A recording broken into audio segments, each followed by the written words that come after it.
Landeigendur á Vatnsleysuströnd ætla í mál vegna eignarnáms sem að gera á í jörðum þeirra vegna lagningar Suðurnesjalínu 2. Iðnaðar- og viðskiptaráðherra heimilaði Landsneti í gær eignarnám í nokkrum jörðum á Suðurnesjum.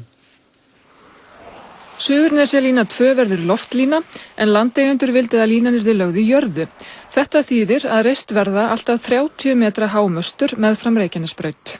Það er náttúrulega mjög margar ástæður fyrir því af hverju maður vill ekki fá 30 metra háar háspennulínur yfir landið sitt.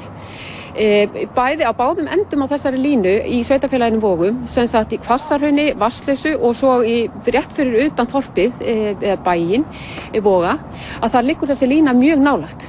Hún er sýnileg til dæmis að Stóru Vatnsleysu út stofugluggann.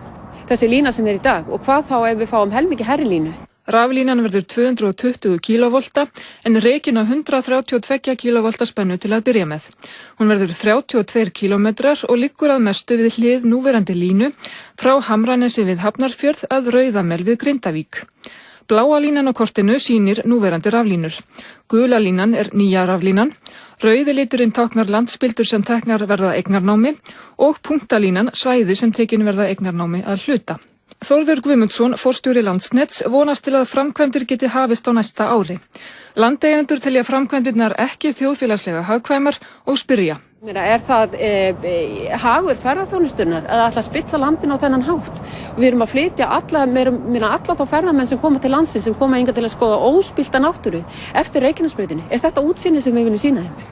Hver verða næstu skref? Já, það er engin spurning að við eftir að kæra þetta. Við eftir að kæra bæði Orkustofnun fyrir að svíkjast sín störf og við eftir að kæra ráðuneytið fyrir þessa leyfisveitingu á eignarnámi.